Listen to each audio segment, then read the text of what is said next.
You are now listening to a member of the Disney Podcast family. Head over to Disney Podcast Family on Instagram to see all the latest posts for this show and links to other great Disney podcasts.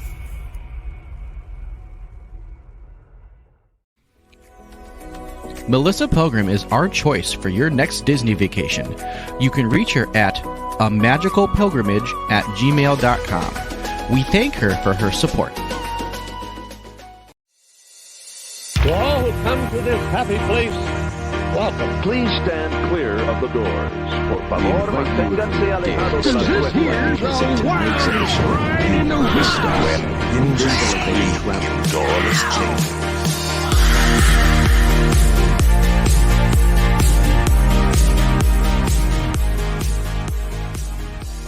So today on Miles from Main Street, it is just me today. How are we doing today, everybody? I'm here to talk about my most recent trip and the things that I did and the fun that I had. But first, I'm going to tell you guys, remember to like and subscribe. Brian usually does this stuff. Remember to like and subscribe and hit that bell for notifications. You don't want to miss anything. We are live every Wednesday. We're bringing you Disney content. We are Miles from Main Street, and we're just helping you guys live your Disney dreams while not at Disney. But I got to go to Disney, and we had a lot of fun. This most recent trip, we were able to stay at Beach Club, and the main reason for that was because we were going to be spending a lot of time at Epcot, and that is because Simple Plan was playing at Epcot, and I have to say this was just the young Kylo's dream, to be able to see one of his favorite bands at probably his favorite place. So it was just wonderful for me. Growing up, I was a giant Simple Plan fan.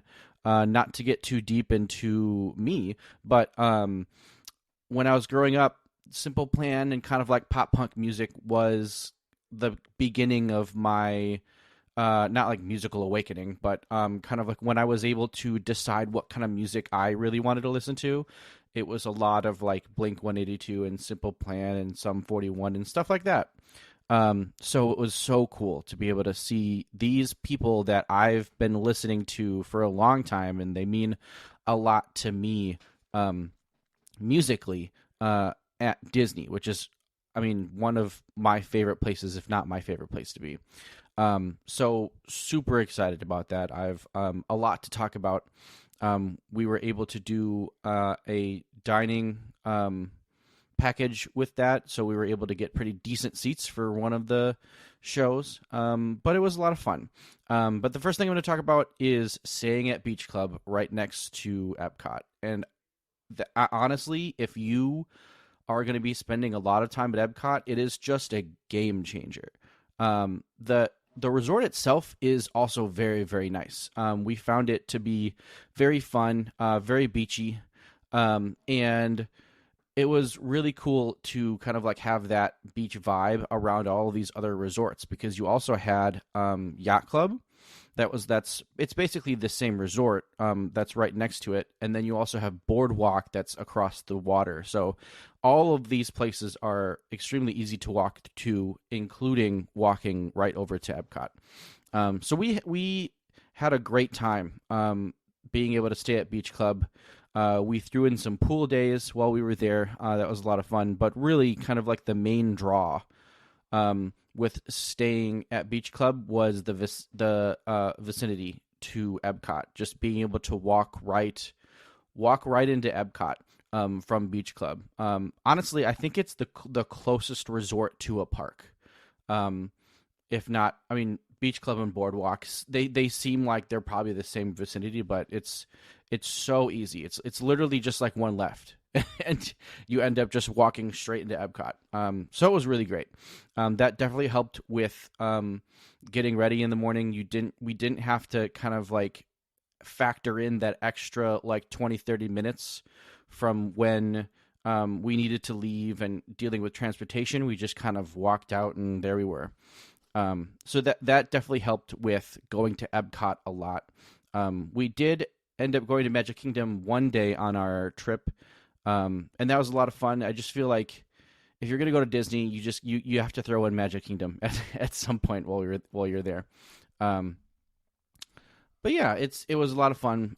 Beach Club was great. It was actually our first deluxe resort stay, so that's really cool. We're hoping to do more. We also talked to. I feel like this happens almost every trip. We talked to a DVC representative, and they gave us a bunch of information. So yeah, that'll probably end up happening. But Epcot and Flower and Garden. Flower and Garden was great. I love all the topiaries, and I just love how the park is dressed up so well for Flower and Garden. It's a lot of fun. I don't get into it as much as my wife gets into it. She loves all the flowers. The park always just smells really great, just kind of like where all the flowers are, and you kind of get that that smell in the park.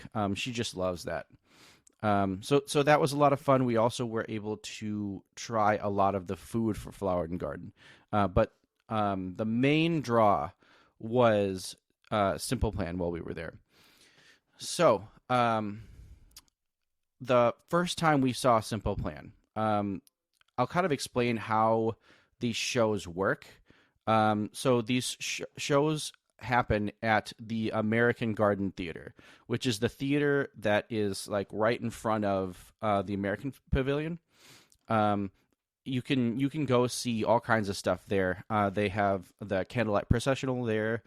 Anytime there's larger bands, that's where they're performing. And it's not like a huge venue. Even from the back, even if you're not in the venue and you're just kind of passing by, you have a pretty decent vantage point to what's happening. But the way it works is people will line up, people will queue up pretty early for these events. The bands will come in and they'll play 3 sets. There's the first set at 5:30, the second set at 6:45, and the third set at 8 o'clock. So, we ended up going to the first one, like on our first day, as soon as we got there, the 5:30 set. And we did not plan on getting there early and standing in line. Because that happens pretty much all day. Is like there's just this huge line all day of people waiting to get in. And so we just kind of walked up to the American Garden Theater and kind of looked around, and we were kind of like, it looks like there's standing room in there. I wonder if we can get in.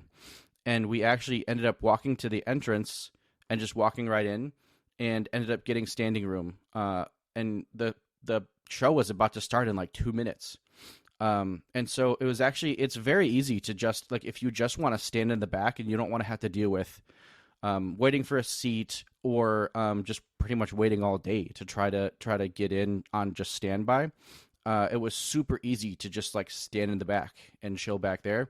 And honestly, the view was fine. Like it's not that big of a venue. And so even in standing room in the back, I felt like I was getting a really decent view of the show.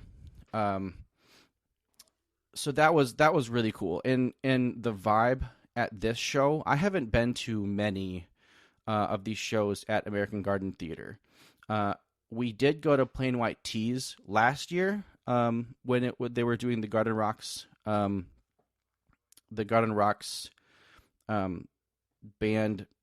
I'm not sure what it's called. The Garden Rocks theater thing.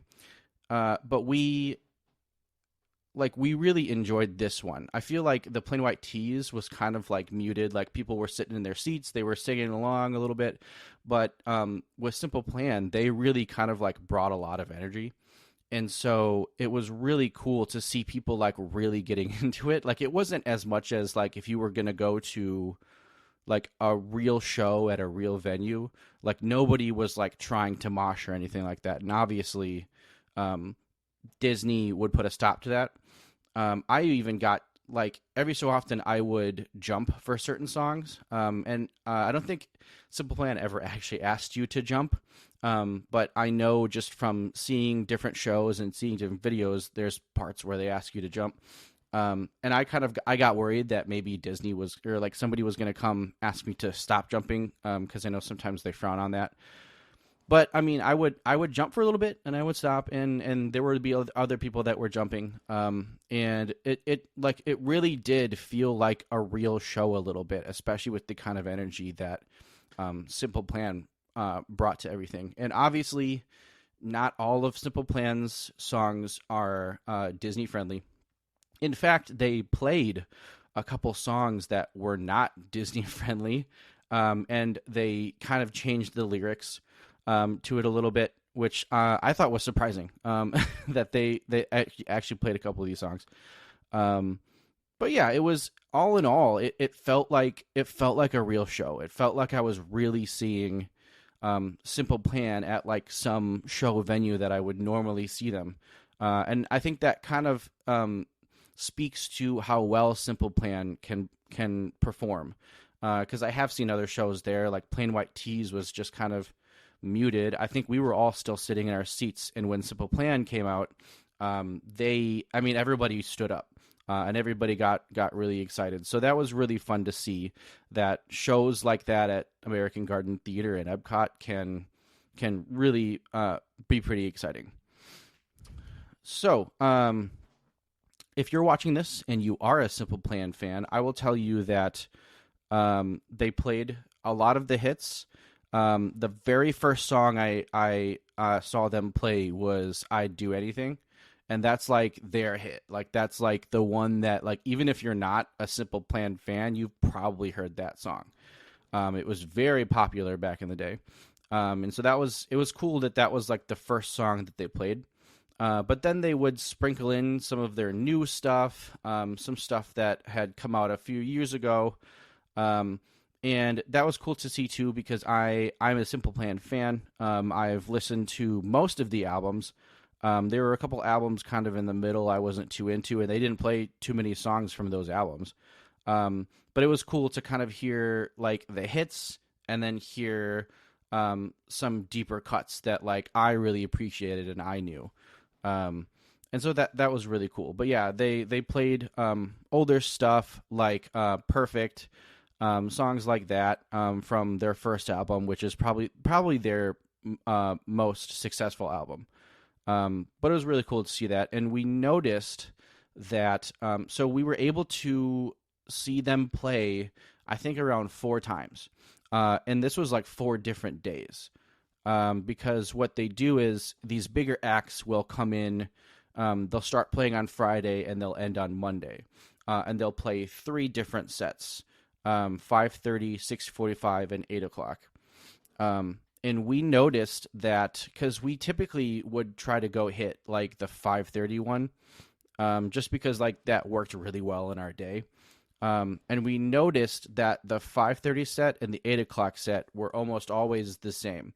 The only set that we didn't get to fully see was the 6:45 set. But the 5:30 set was almost always the same. They always started with "I'd Do Anything" and then did "Iconic" as another song from one of their newer albums. So I think the way that they were doing it was the 5:30 set, the 6:45 set, and the 8 o'clock set were all the same every day. So it would have been cool, and we kind of figured that out like at the end of our trip. I think like on the last day we were seeing the 5:30 set again, and we were like, this is all the same stuff. Like we could have rotated, and we didn't even really think about that. We were just trying to see them as many times as we could while also doing Disney things, which was actually very easy. Like I said, if you just wanted to do standing room, you could just like walk right in. And most of the time we were like, do you want to go see this set? Yeah, sure. Let's go do it. And we ended up like getting there, like right as the set started, and we were able to get into standing room. So it was a lot of fun being able to just kind of like go see, it's nuts. It's just go see Simple Plan on your Disney vacation. However, we did kind of, that was like the plan, to see Simple Plan. So we had a lot of fun with that. But we were also able to ride rides. We rode Guardians. I think we only rode Guardians once. And then we were able to do things like Living with the Land, and we hit up a lot of the food booths. I have to say, food booths, there were a couple that I thought were really, really great. And that would be Germany was one of them. Mexico, everything we had at Mexico was really good. And honestly, a lot of the other ones were just kind of like meh. And I feel like that happens a lot now with these food booths, is that they I don't know, like they'll be okay, but really it's more about like standout dishes that you'll see, and we didn't really do all that much research before we went, but yeah, we just kind of like flew by the seat of our pants while we were doing that. But Germany and Mexico were two big standouts for me. The Mexico booth, everything was very heavy though. It's not a lot of food, but everything was like very beefy, and like there was a lot of gravy. So Kristen is the one that always remembers exactly what we ate. She does a really good job of it. I just eat this stuff. I don't know what it is. She'll just put it in front of me and I'll just eat it. We've got Tatiana Lubo Naherniak in the chat here, and she says Mexico is the best. And I would have to agree with Tatiana. And it's funny because I always tell people to start in Canada, mainly because I like Mexico later in the day. Not for any alcoholic reason. Like sometimes people will say that, like end with tequila, which actually sounds terrible.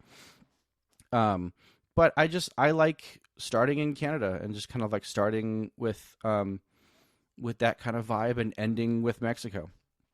But yes, the Mexico pavilion is quickly becoming one of my favorite pavilions. But yeah, so something we also did was we did a dining package for the Simple Plan show. And basically the way that works is you book a dining package on the My Disney Experience app, and it basically says you for sure have seats for the whatever show is running. And when we got there, they told us that it was the first, I think, 3 rows. So, I mean, we were going to have awesome seats either way. We did have a little bit of a snafu where we thought, I mean, they said the first 3 rows, but it seemed like the middle of those 3 rows, that was VIP. And we didn't quite understand that, so we were like trying to move all the way in. And then they stopped us and they said, no, you have to go back around. And by then, a ton of people had already funneled in, so we had to funnel in behind them. But it worked out because eventually, like there weren't a lot of people in that VIP section, so eventually they let us move over into the VIP section, so we were more kind of in the middle.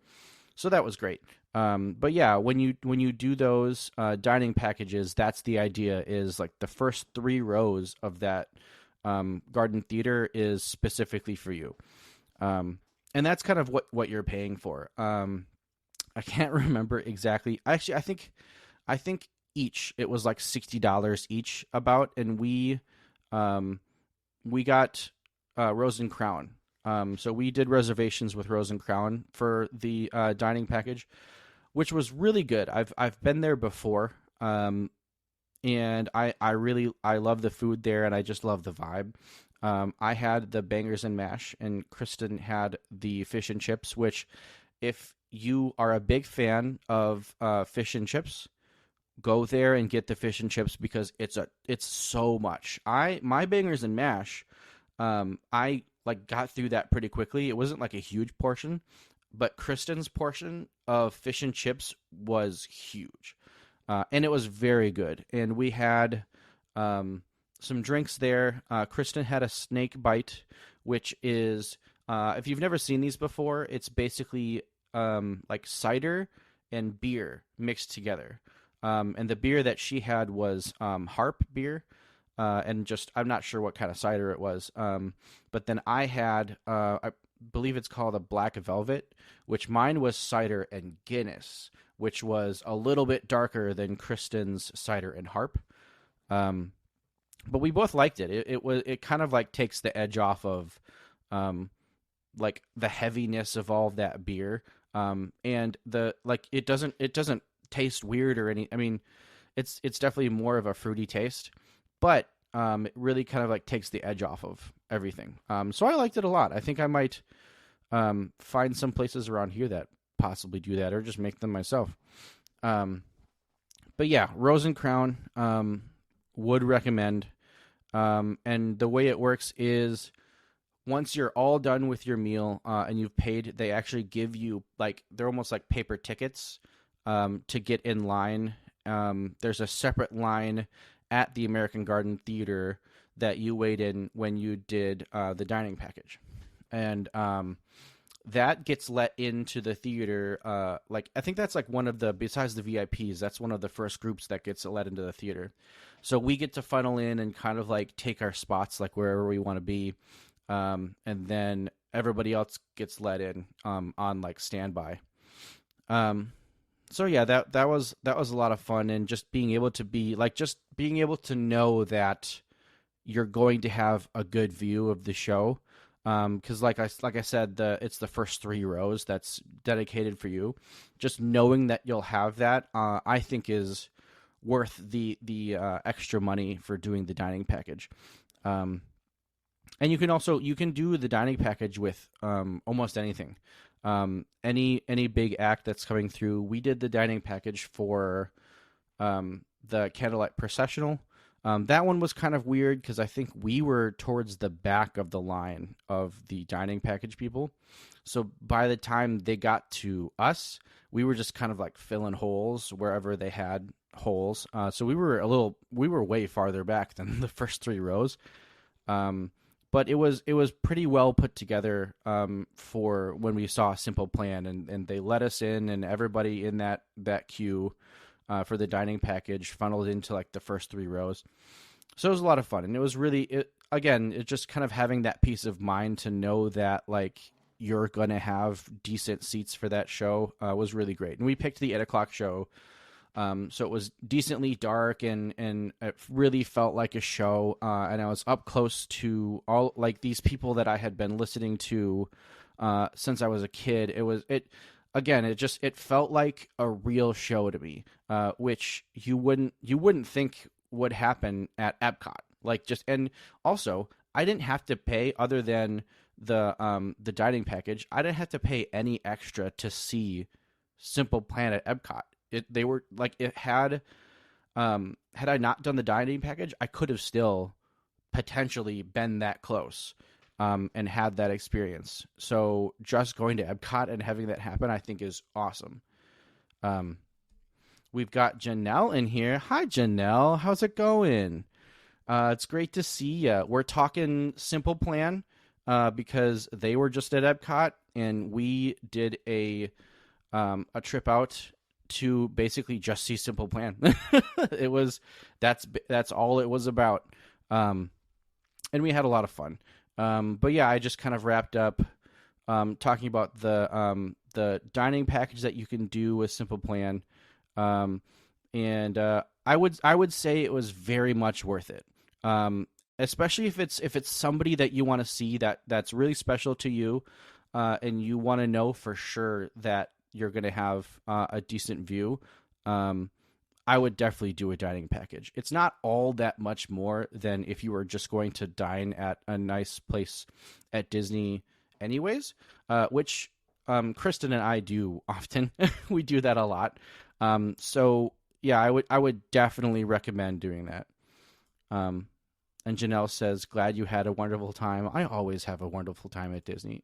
It's very rare that I don't have a wonderful time at Disney. But yeah, another thing I wanted to talk about this trip, and this is kind of just turning into a trip report, was, again, we stayed at Beach Club, which is right next to Epcot, and it is also connected to Yacht Club, we went to the Yachtsman Steakhouse while we were on this trip, and I was really excited about this because Kristen and I had watched some videos of people going to Yachtsman and just having a wonderful time and eating all of this amazing food. And so we were super excited to go there. We typically try to, each time we go out on a trip, try to pick like one place to go eat that's that we're super excited about, and it's kind of like higher end, like some fine dining. And Yachtsman was the one for this trip. And the ambiance was really great. The Yachtsman or the yacht club in general, I actually think is really cool. I love the ambiance at the yacht club. Going into the Yachtsman, we were able to sit down. We were able to get some bread. I ordered a big steak, the 22-ounce steak that they had, and Kristen ordered the filet mignon. I had some shrimp as an appetizer, and Kristen had a French onion soup. And I just have to say, and it's possible I just didn't order the right stuff, but I was slightly underwhelmed with the meal. And I'm the type of person that will be just like painfully positive about a lot of stuff. My wife will attest to this. I'll just be so incredibly positive, even if things aren't really that positive. So it's surprising that I had this type of experience at this type of restaurant, which like it's right up my alley. I love steak. I also love seafood. But just I don't know. I am giving Yachtsman the benefit of the doubt that I just didn't order the right stuff.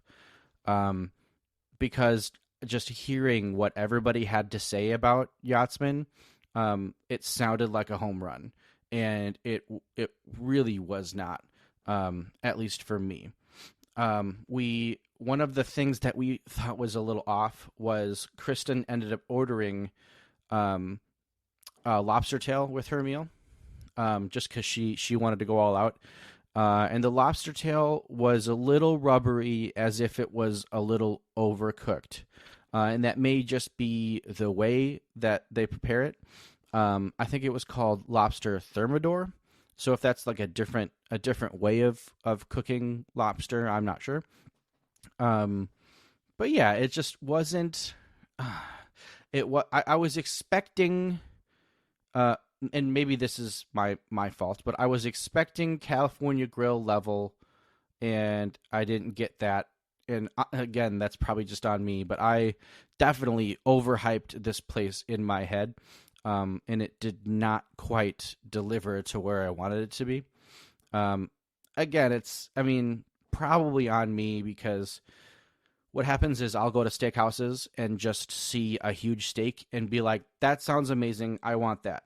And not even thinking about what type of cut I'm getting or something like that. And Kristen's steak tasted actually very good, and she had the filet mignon.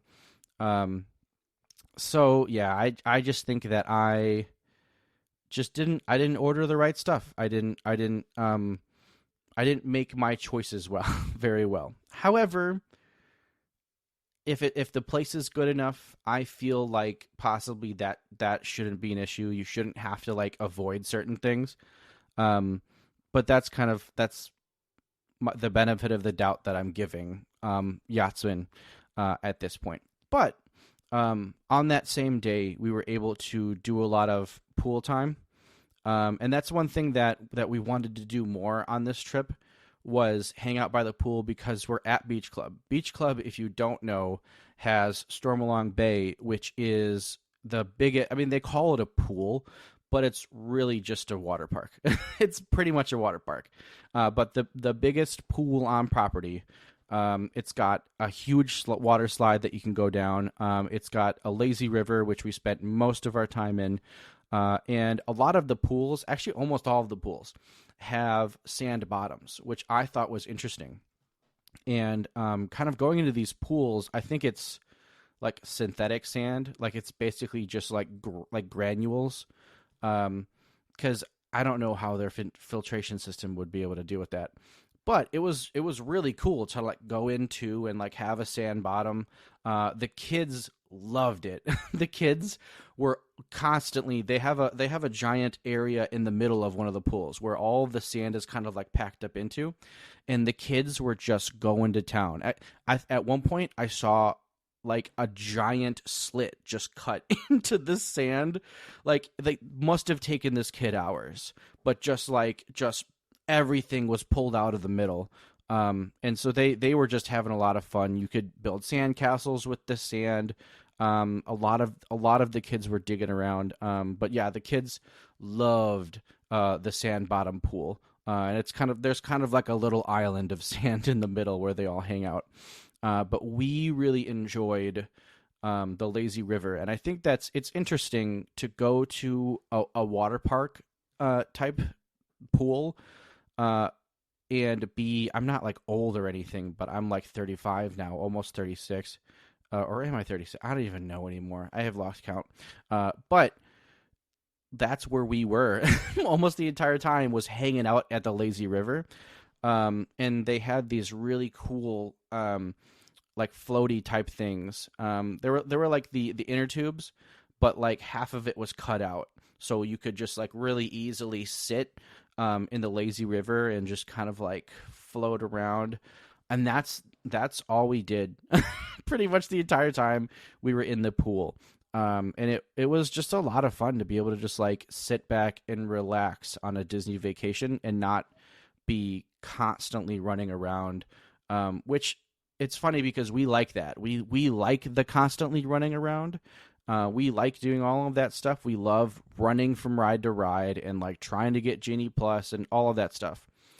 But to be able to like actually chill and hang out and just like relax on a vacation actually was really great. It felt weird because it felt like we were wasting time, but really in the grand scheme of things, it was extremely relaxing, and we enjoyed it a lot.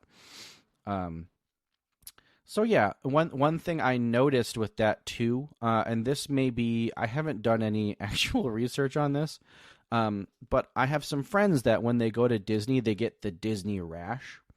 And when we did the pool, we ended up putting sunscreen on ourselves, kind of all over, and then going out and being in the sun for a long time.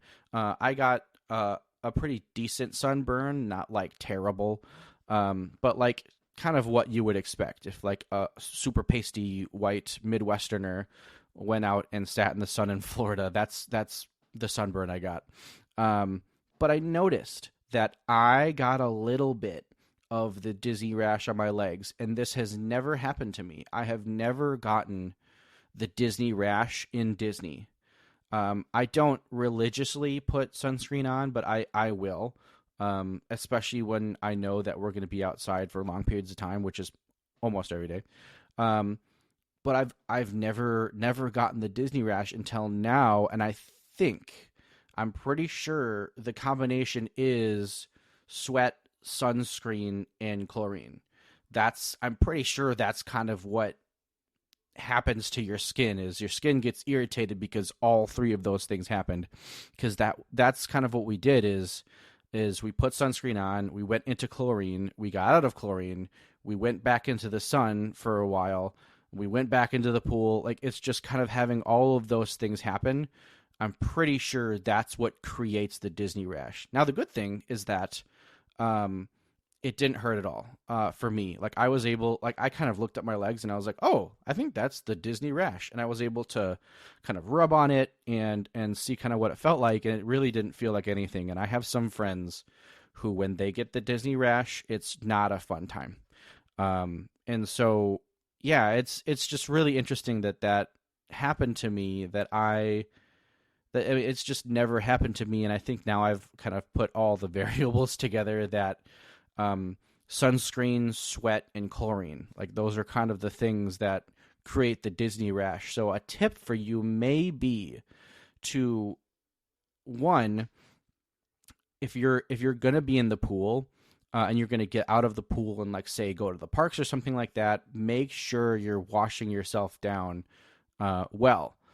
Because what I did was I just got out of the pool, I, like, dried off, and then immediately went into Epcot. So I'm guessing all three of these factors just sitting on my skin were kind of why everything got agitated. So if you have issues with the Disney rash, I'm pretty sure that's what you need to do is in between all of these things that you do with pool and sunscreen and sweating, just make sure that you are properly cleaning yourself off. They do have those like shower type nozzles around the all around the pool, so you can use that. But yeah, that's my one tip, and I don't even know if that's correct. That's just what I experienced, and I've never had that before, and I finally got it on this trip, and it was the only trip that we did any sort of extended pool time. So, Science Kylo came out and decided to give you some nuggets of wisdom or non-wisdom because it may be incorrect. But yeah, we had a great time at Beach Club. It was a lot of fun. I'll give you guys some more tips. Another thing we ended up doing was I was really excited about the pizza window. If you know about and I'm not talking about the Epcot pizza window, I'm talking about the Boardwalk pizza window.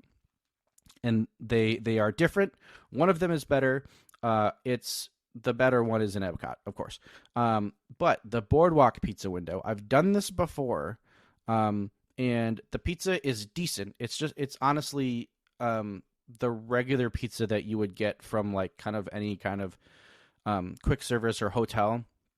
They've just kind of jazzed it up a little bit, and they come in 2 individual slices. They call it one slice, but really it's 2 slices cut as one slice. But this is over at Boardwalk, and my idea was, when we get done at Epcot, when we watch the fireworks, before we go to our hotel room, we'll go hang out, or we'll go grab some pizza from the pizza window, and then we will go and just take it back to the room. Like, quick. We'll just do it really quick, and then we'll go back to the room. No. You always have to take into account the fact that everybody's probably thinking the same thing as you.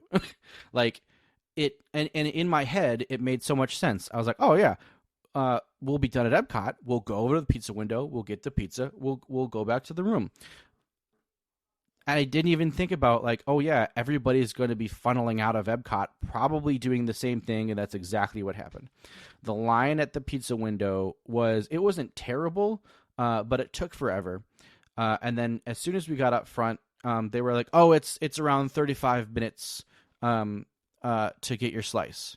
So if pizza window is something that you want to do, and it's something that you want to do later at night, do it before fireworks are done at Epcot, because and they close at midnight, and I'm pretty sure they were that slammed till midnight because we got our pizza at like past 11. So it was pretty nuts. It was, I mean, I would say it's worth it because it was pizza and it was a long day, and that's what I'm always craving at the end of a Disney day. So it was great to be able to go over there and get it. But understand that at those times, especially after a park has closed, and kind of like around that park, that's when everybody's going to be coming back to the resorts, and looking for food and stuff like that. So yeah, always take that into account, because I did not, and you'd think I would have, because I'm smarter than that. But no. And Tatiana says, Science Kylo. Thank you, Tatiana. I am not very good at regular science, but I'm probably pretty good at Disney science. So, but yeah, it was a fun time. Being able to be very close to Boardwalk, very close to Epcot. It was very cool.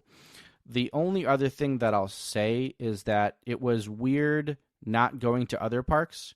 And I've thought this before because we've had other vacations where we've only gone to Magic Kingdom and only like maybe Epcot once. But I think Magic Kingdom is kind of that X factor where it's like, because it's not that like I didn't feel super Disney throughout the entire trip. I felt very Disney, but like Magic Kingdom really kind of has that magic of Disney. And so not really going to that park all that much did feel a little weird. But it was really great being able to go to Epcot almost all of the days we were there, because I very much enjoy Epcot, and being able to throw in Simple Plan into almost every one of our days that we were there. It was a lot of fun. It was very cool to be able to do that. But yeah, that was our vacation. I don't have too much more to share with you guys. Yeah. But yeah, it was a lot of fun. I'm sure I'll have more to talk about with Brian and bounce things off of him. Hopefully we'll be able to do a trip together with Brian again soon. We're kind of putting that into the works. And of course, if you haven't seen, of course, I can't do this podcast on this day without mentioning this, but they have announced dates for pass holder previews for Tiana's Bayou Adventure.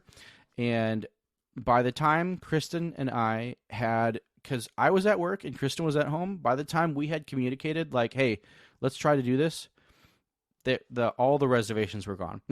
It was insane that all of the reservations for, and I'm not talking for Tiana's, I'm talking for Magic Kingdom and every other park. For those days, like, we couldn't even get a reservation now and then park hop over to Magic Kingdom anymore. All the park reservations are gone for it. So that's kind of sad, because we wanted to try to make that trip happen, and we were kind of formulating how we would do it, and we were looking at flight prices, but now at this point there is no possible way.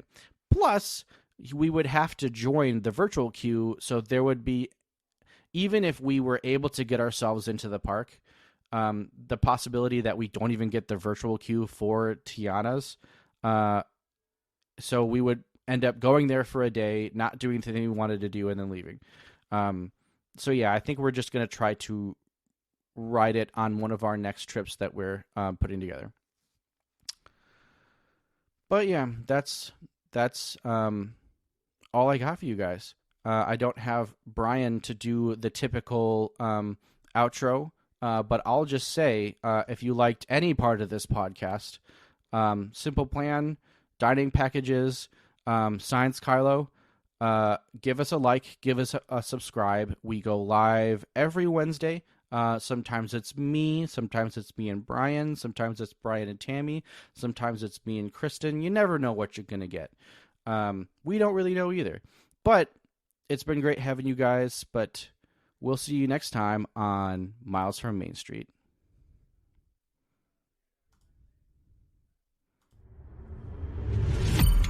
You are now